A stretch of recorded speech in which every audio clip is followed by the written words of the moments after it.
한국 고전 베스트 30 조옹전. 며칠 후에 위나라의 당도에서 싸움터로 가서 보니 넓은 벌판에 양쪽이 진을 쳤다. 서쪽 오랑캐 서번국 군사는 산을 등지고 진을 쳤고 위나라 군사들은 강을 등지고 진을 치고 있었다. 이때 서번은 세력이 강해 용맹한 장수가 구름처럼 많고 군사가 강해 위나라가 맞서 싸우기를 한 달이 되어도 매번 지기만 했다. 이날도 서로 맞붙어 싸우는데 서번국의 장수가 칼을 번뜩일 때마다 위국 장수는 맥없이 죽거나 도망치기에 바빴다. 번장이 의기양양하여 크게 외쳤다. 위국 장수는 빨리 나와 내 칼을 받으라. 그러자 위국 병사는 얼굴색이 변해 벌벌 떨었다. 위양이 더 버틸 수가 없어 항복하는 글을 써서 후군장에게 주어 보냈다. 후군장이 번왕에게 가서 항서를 바치니 번왕은 도리어 크게 화를 냈다. 너희 왕이 앉아서 항서만 보내니 어찌 이토록 무례하냐. 우선 네 머리를 베어 본보기로 삼으리라. 호통이 채 끝나기도 전에 후군장의 머리가 벌써 발 아래로 굴렀다. 이어 번국 중에서 가장 용맹한 장수가 머리를 칼로 꿰어들고 달려드는 위국 병사는 사시나무 떨듯 했다. 마지막이로다. 위양은 이를 보자 비통이 부르짖으며 스스로 자결하려고 했다.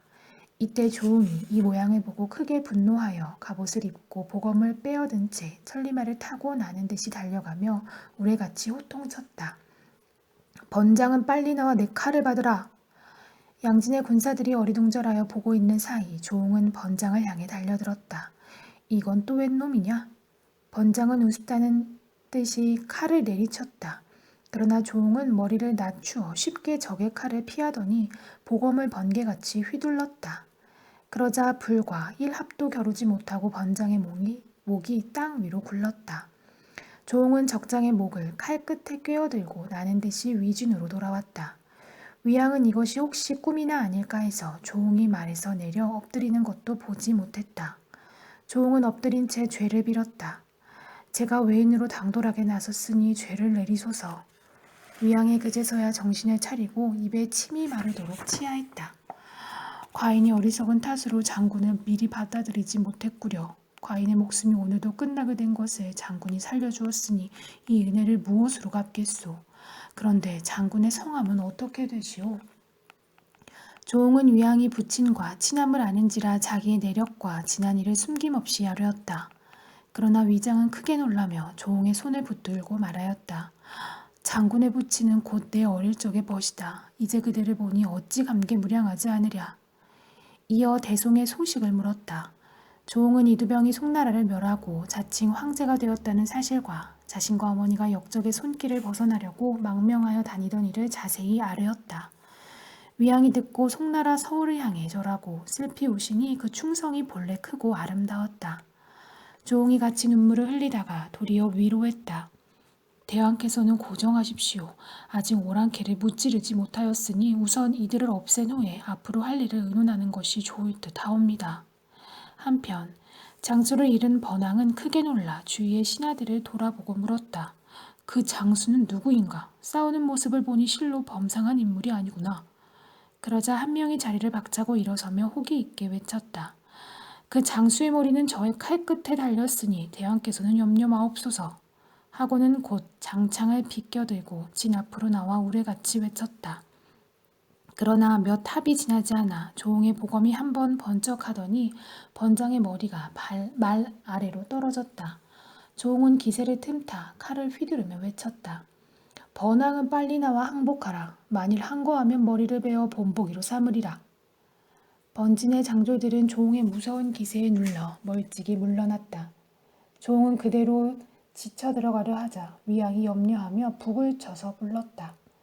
또 한 명의 장수를 잃자 번왕은 사색이 되었다. 그러자 좌장군 이황이 앞으로 나가 아뢰었다. 대왕께서는 안심하소서. 내일은 소장이 나가 적장을 사로잡겠나이다. 이황이 용맹을 뽐내니 번왕은 겨우 마음을 놓았다. 한편 위양은 조응으로 대원수를 삼고 대장기를 고쳐 금빛 글자로 대국 충신 위국 대원수라 크게 쓰게 했다. 이튿날 원수가 대장기를 진 앞에 세우고 천리마에 올라 외쳤다. 번왕은 빨리 나와 항복하라. 그러자 적진에서 한 장수가 크게 대답하고 달려나왔다. 이때 갑자기 진지의 안개가 자욱하여 사물을 분별할 수가 없었다. 이 틈을 노려 원수 뒤에서 또 한 적장이 달려들었다.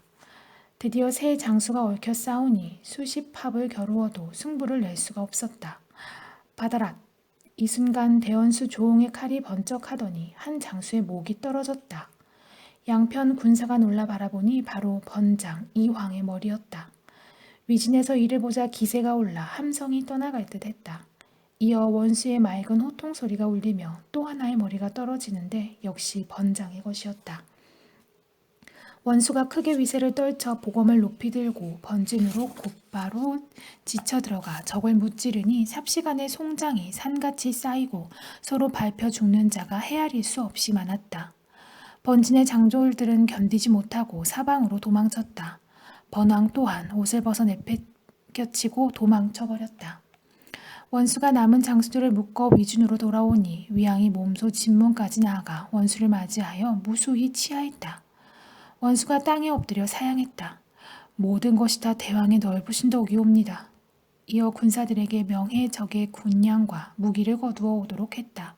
그리고 번장 14을 묶어들여 준절히 꾸짖었다. 오늘 너희들을 모두 죽일 것이지만 특별히 살려보내니 너희 왕에게 가서 헛된 생각을 먹지 말라고 하라. 하고는 모두 놓아보내니 패장들은 무한히 감사하며 돌아갔다. 위양은 크게 기뻐하여 잔치를 베풀어 승전을 축하하고 이번 싸움에 죽은 홀령을 위로했다. 잔치가 끝난 후 원수는 위양을 모시고 돌아오는데 위엄과 기세가 하늘을 찌를 듯했다. 이때 도망쳤던 번왕은 가까스로 군대를 수습하고 복수의 기회를 노렸다. 위군의 번양 땅에 와서 잠시 쉬니 몰래 따라온 번왕은 군사를 매복하여 습격할 태세를 갖추었다. 그러나 천문지리에 능통한 원수를 어찌 속아 넘기랴. 원수가 미리 알고 준비하고 있다가 습격해오는 번왕과 그 장졸들을 깡그리 잡으니 위양이 더욱 신임했다. 원수가 사로잡힌 번왕을 잡아다가 죽이려 하자 번왕은 땅에 엎드려 애걸했다. 이두병이 대국을 빼앗아 천지가 되었으니 천하가 모두 미워하고 있습니다. 저도 이두병을 없애고 대성을 회복하고자 은근히 노리다가 잘못하여 대왕께 죄를 졌습니다. 대왕과 원수께서 저를 살려주시면 군사를 일으켜 대성을 회복하는 데 힘쓰겠습니다. 제발 살려만 주십시오. 위양이 이를 듣고 그럴듯하여 항서를 받고 엄히 명령했다. 오늘 너를 죽일 것이지만 특별히 놓아보낸다. 돌아가서도 위국을 배반하지 말라. 이에 번왕은 무수히 절하고 물러갔다. 위양이 황궁하니 서울의 백성들이 모두 나와 춤을 추며 반겼다.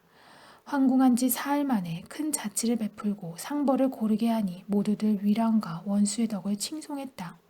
하루는 위양이 모든 신하들이 모인 자리에서 원수에게 말했다.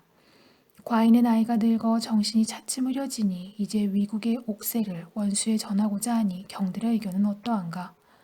원수가 황공하여 땅에 엎드려 아뢰었다. 소신은 여기 있을 처지가 못되옵니다. 대송이 역적에게 넘어갔으니 신이 어찌 밤잠을 편히 잘 수가 있겠습니까? 이에 간곡하게 하직 인사를 올렸다. 제가 재주가 없으나 하늘이 도우시고 대왕의 높은 덕으로 다행히 적을 무찔렀습니다. 그러나 어머님을 객지에 두고 떠났으니 마음이 불안합니다. 이제 송태자의 귀향지로 가서 태자를 모시고 어머니를 배우러 떠나겠으니 용서해 주십시오. 위양이 크게 놀라 함께 떠나겠다고 고집하였다. 이에 원수와 신하들이 일제히 간했다. 어찌 한시라도 나라를 비우시겠다고 하십니까? 위양은 할 수 없이 탄식을 토했다. 아, 내가 원수와 함께 갈 수 없는 형편이로다. 생전에 태자를 배우면 저승에 가서도 문제께 군신의 예로 배울 낯이 있지만 그렇지 못하면 어찌 신하라 하겠는가. 태자께서는 지금 어떻게 지내시는지. 말끝을 맺지 못하고 비오듯이 눈물을 흘리자 여러 신하들이 위로했다. 진정하시옵소서. 언젠가는 대국을 회복할 날이 올 것이옵니다. 왕이 가까스로 슬픔을 거두고 원수에게 거듭 부탁을 하였다. 태자를 구하거든 이리 모시고 와 대송을 회복할 의논을 하는 것이 좋으리라. 원수는 부디 내 뜻을 저버리지 말고 불충의 죄를 면하게 하라. 그런 다음 날랜 궁사 1,000명과 용맹한 장수 수십 명을 주며 작별을 아쉬워했다. 원수는 위안과 헤어져 바로 송태자의 귀양지를 향해 행군했다. 한편 장진사 댁에서는 조홍의 소식이 없어 밤낮으로 근심하며 지냈다. 이때 강호자사가 아내를 잃고 다시 혼인을 하려고 사방으로 수소문하던 중 장랑자의 용모와 덕행이 뛰어나게 아름답다는 말을 듣고 유모를 보냈다. 유모가 와서 위부인께 말했다.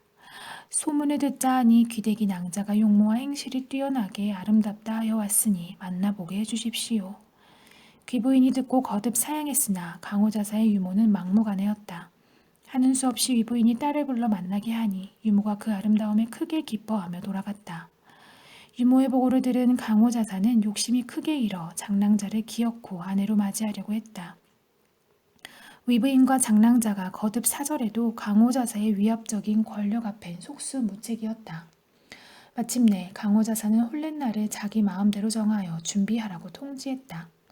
위부인과 장랑자는 서로 붙들고 통곡하지 않을 수 없었다.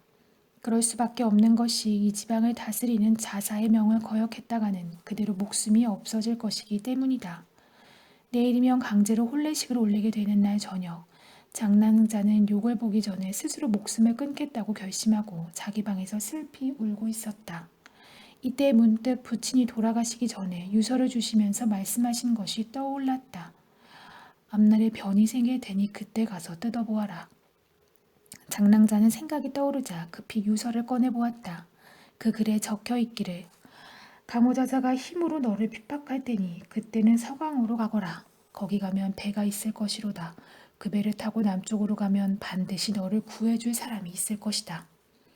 장랑자는 부친이 이렇듯 앞날을 미리 내다보시는 힘이 놀랍기도 하고 기쁘기도 하여 감격의 눈물을 흘리었다.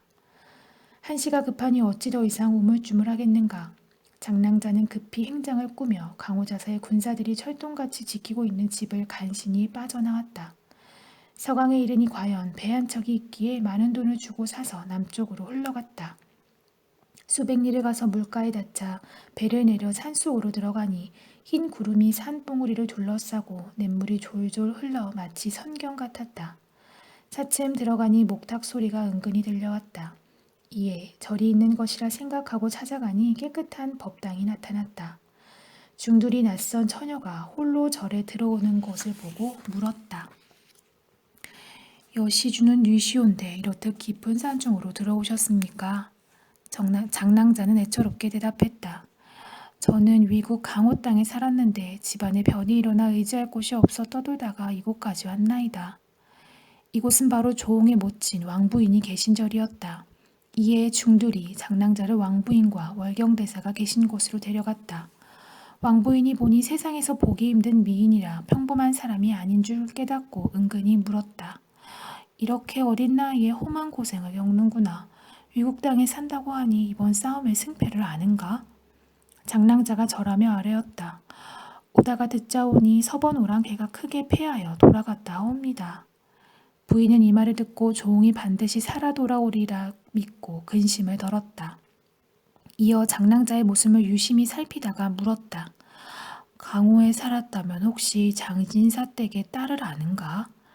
장랑자가 크게 의아하여 도리어 물었다. 어떻게 장처녀를 아십니까? 그러자 왕부인은 아들 조홍이 그간에 겪었던 일을 자세히 이야기했다. 장랑자가 듣고 눈물을 흘리며 행장을 끌러 부채를 내놓았다. 소녀가 공자를 처음 만나자마자 즉시 이별하게 되었는데 그때 공자께서 주고 가신 신물이옵니다. 왕부인은 반가움을 이기지 못하여 장랑자의 손을 잡고 말했다. 네가 정말 장처녀라면 나의 오늘이니라 하면서 부채를 들어 유심히 살피며 감개무량한 어조로 말을 이었다. 이 부채는 내 아들 웅의 부채가 틀림없구나. 그 아이가 전에 산을 내려가서 장진사 댁의 사위가 되었다고 하면서 내 말을 여러 번 했느니라. 내 생전에 너를 보지 못하고 죽을까 염려했더니 하늘이 도우사 오늘 이렇게 만나는구나. 장랑자도 그때서야 모든 일을 알고 즉시 일어나 두 번 절하며 아뢰었다. 객지의 모친을 모셨다는 말씀은 들었으나 이곳에 계실 줄이야 어찌 알았겠습니까? 왕부인의 그녀의 등을 어루만지며 물었다. 나는 팔자가 기박하여 이곳에 와서 머물고 있지만 너는 무슨 까닭으로 여기까지 왔느냐? 이에 장랑자는 조홍을 처음 만나던 일과 도중에 병을 고쳐준 일을 여쭈고 또 도망하게 된 사연을 자세히 하니 부인과 여러 종들이 듣고 매우 기특하게 여겼다. 이날부터 시어머니와 며느리로서 예를 차려 왕부인을 섬기기를 지성으로 하니 칭송이 자자했다.